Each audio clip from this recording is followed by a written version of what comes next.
ओम शांति। 9/7/2023 की अव्यक्त महावाक्य रिवाइज 26/2/95। हेडिंग: संगम युग उत्सव का युग है। उत्सव मनाना अर्थात अविनाशी उमंग उत्साह में रहना। आज त्रिदेव रचता त्रिमूर्ति शिव बाप अपनी रूहानी डायमंड्स के साथ डायमंड जुबली व डायमंड जयंती मनाने आए हैं। इसी विचित्र जयंती को डायमंड जयंती कहते हो, क्योंकि बाप अवतरित होते ही हैं कौड़ी समान आत्माओं को हीरे तुल्य बनाने। तो बाप दादा चारों ओर के बच्चों को जो हीरे से भी अमूल्य हैं, सबको सामने देख रहे हैं। बाप दादा के आगे सिर्फ मधुबन की सभा नहीं है, लेकिन विश्व के चारों ओर के ब्राह्मण बच्चों की सभा है। सबके दिल की मुबारक के स्नेह भरे गीत कहो, बोल कहो, बाप समीप से सुन रहे हैं। दिल का आवाज़ दिलाराम के पास पहले पहुंचता है। तो बाप दादा देख रहे हैं कि बच्चों के सेवा का प्रत्यक्ष प्रमाण चारों ओर से मधुबन बाप के स्वीट होम तक पहुंच रहा है। वैसे भी शिव जयंती को उत्सव कहते हैं। यथार्थ रीति से उत्सव आप ब्राह्मण ही मनाते हो, क्योंकि उत्सव का अर्थ ही है सर्व उत्साह उमंग में रहे। तो आप जो भी बैठे हो, सभी के दिल में उत्साह और उमंग कितना है? अविनाशी है या आज के लिए है? अविनाशी है ना। इसलिए बाप दादा इस श्रेष्ठ संगम युग को उत्सव का युग कहते हैं। हर दिन आपके लिए उत्साह संपन्न है, हर दिन उत्सव है। जो गायन है, आप लोग टॉपिक रखते हो अनेकता में एकता। तो प्रैक्टिकल में अनेक देश, अनेक भाषाएं, अनेक रूप रंग, लेकिन अनेकता में भी सबके दिल में एकता है ना। क्योंकि एक बाप है, चाहे अमेरिका से आए हो, चाहे अफ्रीका से आए हो, लेकिन दिल में एक बाप है, एक श्रीमत पर चलने वाले हो। तो बाप दादा को अच्छा लगता है कि अनेक भाषाओं में होते हुए भी मन का गीत, मन की भाषा एक है। चाहे किसी भी भाषा वाले हो, काला ताज तो मिला है। सभी हेडफोन से अपनी अपनी भाषा में सुन रहे हैं। अभी यही काला ताज बदलकर गोल्डन हो जाएगा, लेकिन सबके मन की भाषा एक है और एक ही शब्द है, मेरा बाबा। सभी भाषा वाले बोलो मेरा बाबा। हाँ, यह एक ही है, तो अनेकता में एकता है ना। तो उत्साह में रहने वाले अर्थात सदा उत्सव मनाने वाली श्रेष्ठ आत्माएं हो। कभी भी उत्साह कम नहीं होना चाहिए। पहले भी सुनाया था, ब्राह्मण जीवन का सांस है उमंग उत्साह। अगर सांस चला जाए तो जीवन सेकंड में खत्म हो जाएगी ना। तो ब्राह्मण जीवन में यदि उमंग उत्साह का सांस नहीं, तो ब्राह्मण जीवन नहीं। जो सदा उमंग उत्साह में होगा, वो फलक से कहेगा कि ब्राह्मण है ही उत्साह उमंग के लिए। और जिसका उमंग उत्साह कम हो जाता है, उसके बोल ही बदल जाते हैं। वो कहेगा, है तो सही, होना तो चाहिए, हो जाएगा। तो ये भाषा और उस भाषा में कितना अंतर है। उसके हर बोल में तो ज़रूर होगा, होना तो चाहिए। तो ये जो तो होता है ना, ये उमंग उत्साह का प्रेशर कम होने से ही ऐसे बोल, कमजोरी के बोल निकलते हैं। तो उमंग उत्साह कभी कम नहीं होना चाहिए। उमंग उत्साह कम क्यों होता है? बाप दादा कहते हैं सदा वाह वाह कहो, और कहते हैं वाई वाई वाह क्यों। अगर कोई भी परिस्थिति में वाई शब्द आ जाता है, तो उमंग उत्साह का प्रेशर कम हो जाता है। बाप दादा ने अगले साल भी विशेष डबल फॉरेनर्स को कहा था कि वाई शब्द को ब्राह्मण डिक्शनरी में चेंज करो। जब वाई शब्द आए तो फ्लाई शब्द याद रखो, तो वाई खत्म हो जाएगा। कोई भी परिस्थिति छोटी भी जब बड़ी लगती है, तो वाई शब्द आता है, ये क्यों, ये क्या, और फ्लाई कर लो तो परिस्थिति क्या होगी, छोटा सा खिलौना। तब जब भी वाई शब्द मन में आवे तो कहो ब्राह्मण डिक्शनरी में वाई शब्द नहीं है, फ्लाई है, क्योंकि वाई वाई हाय हाय करा देता है। बाप दादा को हंसी भी आती है। एक तरफ कहेंगे नहीं, हमारे जैसा श्रेष्ठ भाग्य किसी का नहीं है। अभी अभी यह कहेंगे और अभी अभी उत्साह कम हुआ तो कहेंगे पता नहीं, मेरा भाग्य ही ऐसा है, मेरे भाग्य में इतना ही है, तो हाय हाय हो गया ना। तो जब भी हाय हाय का नज़ारा आवे तो वाह वाह कर लो, तो नज़ारा भी बदल जाएगा और आप भी बदल जाएंगे। डबल विदेशी आजकल पॉजिटिव थिंकिंग का कोर्स कराते हो ना, सभी विदेश में विशेष कोर्स यही कराते हो, तो अपने को भी कराते हो या दूसरों को कराते हो? जिस समय कोई ऐसी परिस्थिति आ जाए तो अपने को ही स्टूडेंट बनाकर खुद ही टीचर बन करके अपने को यह कोर्स कराओ। अपने को करा सकते हो या सिर्फ दूसरे को करा सकते हो? दूसरे को कराना सहज है जब यह नेचुरल स्थिति हो जाए कि हर व्यक्ति को बात को पॉजिटिव वृत्ति से देखो, सुनो या सोचो, तो कैसी स्थिति रहेगी। आजकल के साइंस द्वारा भी ऐसे साधन निकले हैं जो रफ माल को भी बहुत सुंदर रूप में बदल देते हैं। देखा है ना, क्या से क्या बना देते हैं। तो आपकी वृत्ति क्या ऐसा परिवर्तन नहीं कर सकती? आवे नेगेटिव रूप में, लेकिन आप नेगेटिव को पॉजिटिव वृत्ति से बदल दो। अगर हलचल में आते हैं तो उसका कारण है नेगेटिव सुनना, सोचना व बोलना या करना। ये मॉडल बनाते हो ना सोचो, ना देखो, ना बोलो, ना करो। साइलेंस की पावर क्या नेगेटिव को पॉजिटिव में नहीं बदल सकती? आपका मन और बुद्धि ऐसा बन जाए जो नेगेटिव टच ना करे, सेकंड में परिवर्तन हो जाए, ऐसे तीव्र गति की अनुभूति कर सकते हो? मन और बुद्धि ऐसा तीव्र गति का यंत्र बन जाए, बन सकता है कि टाइम लगेगा, कि नेगेटिव बात आएगी तो कहेंगे कि थोड़ा सोचने तो दो, देखें तो सही क्या है। क्विक स्पीड से परिवर्तन हो जाए, इसको कहा जाता है ब्राह्मण जीवन का मज़ा, मौज। अगर जीना है तो मौज से जिए, सोच सोच कर जीना वो जीना नहीं है। आप लोग औरों को कहते हो कि राजयोग जीने की कला है, तो आप लोग राजयोगी जीवन वाले हो ना, कि कहने वाले हो? जब राजयोग जीने की कला है तो राजयोगियों की कला क्या है? यही है ना। तो उत्सव मनाना अर्थात मौज में रहना, मन भी मौज में, तन भी मौज में, संबंध संपर्क भी मौज में। कई बच्चे कहते हैं अपनी रीति से तो ठीक कहते हैं, अपने मौज में रहते हैं, लेकिन संबंध संपर्क में मौज में रहें, यह कभी कभी होता है। लेकिन संबंध संपर्क ही आपके स्थिति का पेपर है। यदि स्टूडेंट कहे वैसे तो मैं पास विद ऑनर हूँ, लेकिन पेपर के टाइम मार्क्स कम हो जाती है, तो ऐसे को क्या कहेंगे? तो ऐसे तो नहीं होना, फुल पास होने वाले होना। बाप दादा ने सुनाया है कि जो सदा बाप के पास रहते हैं वो पास है, पास नहीं रहते तो पास नहीं है। तो सदा कहाँ रहते हो? दूर रहते हो, पास नहीं रहते हो। डबल विदेशियों को तो डबल पास होना चाहिए ना। अच्छा, तो डबल विदेशियों ने इस बारी हाई जंप लगा दी है, मधुबन में हाई जंप लगाकर पहुंच गए हैं। इस बार हर वर्ष से ज़्यादा संख्या में डबल विदेशी मधुबन में पहुंचे हैं। अच्छा, डबल विदेशियों को भी कईयों को पटरानी बनने का चांस तो अच्छा मिला है। पटरानी बनने में मज़ा है कि नहीं?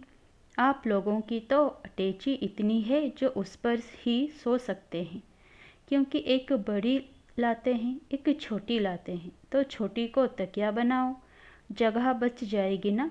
अच्छा लगता है। बाप दादा सीन देखते हैं कैसे भारी भारी अटैचियाँ घसीट कर ला रहे हैं। अच्छी सीन लगती है ना। संगम पर यह मेहनत भी थोड़े समय की है, फिर तो प्रकृति भी आपकी दासी होगी, तो दासियाँ भी बहुत होंगी। फिर आपको सामान उठाने की ज़रूरत नहीं, अभी अपना राज्य स्थापन हो रहा है। इस समय गुप्त वेश में हो, सेवाधारी हो, फिर राज्य अधिकारी बनेंगे। तो सेवाधारियों को तो सब प्रकार की सेवा करनी पड़ती है।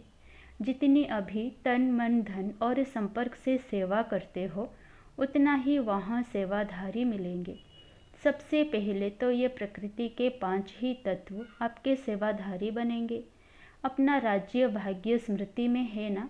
कितने बारी राज्य अधिकारी बने हैं, अनगिनत बार बने हैं और बनते ही रहेंगे। लेकिन राज्य अधिकारी से भी अब का सेवाधारी जीवन श्रेष्ठ है, क्योंकि अभी बाप और बच्चों का साथ है। चाहे किसी भी प्रकार की सेवा है, लेकिन सेवा का प्रत्यक्ष फल अभी मिलता है। बाप का स्नेह, सहयोग और बाप द्वारा मिले हुए खजाने प्रत्यक्ष फल के रूप में मिलते हैं। जब भी कोई विशेष सेवा करते हो और युक्ति युक्त सेवा करते हो तो कितनी खुशी होती है। उस समय के चेहरे का फोटो निकालो तो कैसे होता है। तो एक तरफ सेवा करते हो, दूसरे तरफ प्रत्यक्ष फल आपके लिए सदा तैयार है ही है। एक हाथ से सेवा करो, दूसरे हाथ से फल खाओ। ऐसे अनुभव होता है कि सेवा में बड़ी मेहनत है। सेवा में हलचल होती है या नहीं? कभी कभी होती है। ये हलचल ही परिपक्व बनाती है, अनुभवी बनाती है। हलचल में इसीलिए आते हो जो सिर्फ वर्तमान को देखते हो, लेकिन वर्तमान में छिपा हुआ भविष्य जो है वो स्पष्ट नहीं दिखाई देता है।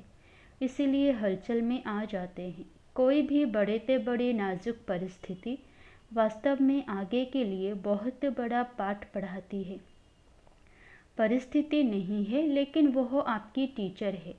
उस नज़र से देखो कि इस परिस्थिति ने क्या पाठ पढ़ाया। इसको कहा जाता है नेगेटिव को पॉजिटिव में परिवर्तन करना। सिर्फ परिस्थिति को देखते हो तो घबरा जाते हो, और परिस्थिति माया द्वारा सदा नए नए रूप में आएगी। वैसे ही नहीं आएगी जिस रूप में आ चुकी है, उस रूप में नहीं आएगी, नए रूप में आएगी। तो उसमें घबरा जाते हैं। यह तो नई बात है, ये तो होता नहीं है, ये तो होना नहीं चाहिए। लेकिन समझ लो कि माया अंत तक बहुरूपी बन बहुरूप दिखाएगी। माया को बहुरूपी बनना बहुत जल्दी और अच्छा आता है। जैसे आपकी स्थिति होगी ना, वैसी परिस्थिति बनाकर आएगी। आज मानो आप थोड़ा सा अलबेले जीवन में हो, तो माया भी उसी अलबेले परिस्थिति के रूप में आएगी। आज मूड थोड़ी ऑफ है, जैसे होनी चाहिए वैसे नहीं है, तो मूड ऑफ की परिस्थिति के रूप में ही आएगी। फिर सोचते हैं कि पहले ही मैं सोच रही थी, फिर ये क्या हुआ। इसीलिए माया को देखने के लिए, जानने के लिए त्रिकालदर्शी और त्रिनेत्री बनो। आगे पीछे सामने त्रिनेत्री बनो। आप सभी त्रिनेत्री और त्रिकालदर्शी होना। डबल फॉरेनर्स त्रिकालदर्शी हैं, यस या नो? सब बोलो हाँ जी या ना जी। हाँ जी। अपनी भाषा तो ये अच्छा बोलते हो। सब खुश हो? हाँ जी। इतने बड़े संगठन में मज़ा आ रहा है? हाँ जी। कोई कोई यह तो नहीं सोच रहे हैं कि अगले वर्ष भीड़ में नहीं आएंगे, थोड़ा पीछे आएंगे। संगठन का मज़ा भी प्यारा है। वैसे आना तो प्रोग्राम प्रमाण ही है, ज़्यादा नहीं आना, लेकिन आदत ऐसी होनी चाहिए जो सब में एडजस्ट कर सके।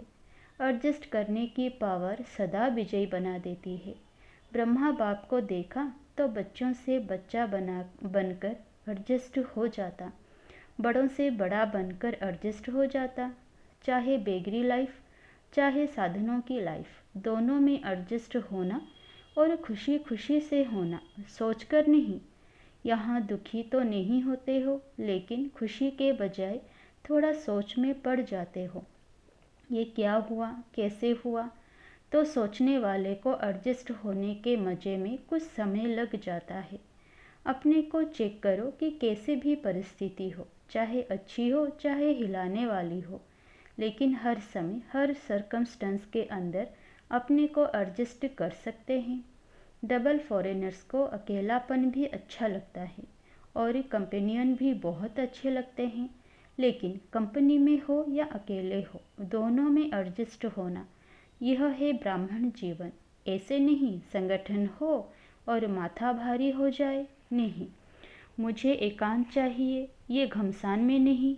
मुझे अकेला चाहिए। मन अकेला अर्थात बाहर मुखता से अंतर्मुख में चले जाओ तो अकेलापन है। कोई कोई कहते हैं ना, अकेला कमरा चाहिए, दो भी नहीं चाहिए। अकेला मिले तो भी मौज से सो, और 10 के बीच में भी सोना हो तो मौज से सो। फॉरेनर्स 10 के बीच में सो सकते हैं कि मुश्किल है? सो सकते हैं, हाँ जी। अच्छा, अभी अगले वर्ष 2020 को सुलाएंगे। देखो, समय बदलता रहता है और बदलता रहेगा। दुनिया की हालतें नाजुक हो रही है और भी होंगी, होनी ही है।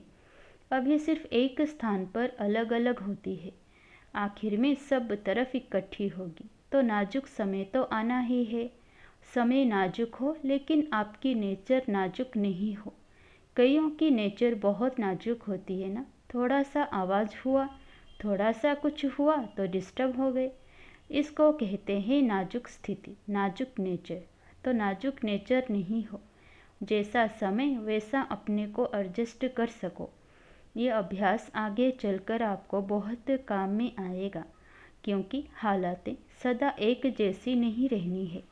और फाइनल पेपर आपका नाजुक समय पर होना है, आराम के समय पर नहीं होना है, नाजुक समय पर होना है। तो जितना अभी से अपने को एडजस्ट करने की शक्ति होगी, तो नाजुक समय पर पास विद ऑनर हो सकेंगे। पेपर बहुत टाइम का नहीं है, पेपर तो बहुत थोड़े समय का है, लेकिन चारों ओर की नाजुक परिस्थितियाँ, उनके बीच में पेपर देना है। इसीलिए अपने को नेचर में भी शक्तिशाली बनाओ। क्या करें, मेरी नेचर यह है, मेरी आदत ही ऐसी है, ये नहीं। इसको नाजुक नेचर कहा जाता है। देखो, बाप दादा ने स्थापना के आदि में सब अनुभव करा लिया।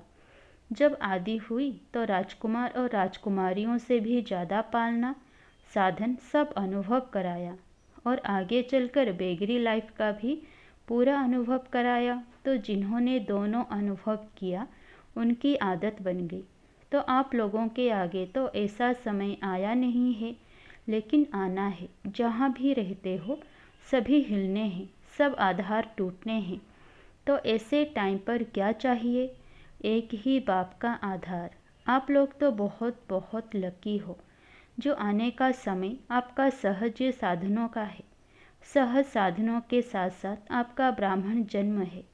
लेकिन साधन और साधना, साधनों को देखते साधना को नहीं भूल जाना, क्योंकि आखिर में साधना ही काम में आनी है। समझा?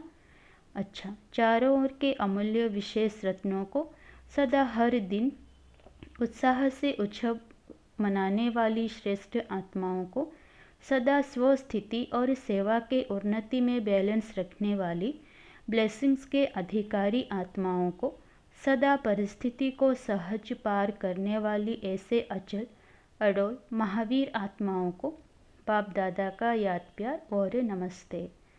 वरदान: संपूर्णता द्वारा संपन्नता की प्रारब्ध का अनुभव करने वाले सर्व झमेलों से मुक्त भवो। संगम युग पर सागर गंगा से अलग नहीं, गंगा सागर से अलग नहीं। इसी समय नदी और सागर के समाने का मेला होता है। जो इस मेले में रहते हैं वह सर्व झमेलों से मुक्त हो जाते हैं। लेकिन इस मेले का अनुभव वही कर सकते हैं जो समान बनते हैं। समान बनना अर्थात समा जाना। जो सदा स्नेह में समाये हुए हैं वह संपूर्णता और संपन्नता की प्रारब्ध का अनुभव करते हैं। उन्हें कोई भी अल्पकाल के प्रारब्ध की इच्छा नहीं रहती। स्लोगन: सदा एक बाप के श्रेष्ठ संग में रहो तो हॉलीएस्ट और हाईएस्ट बन जाएंगे। अच्छा, ओम शांति।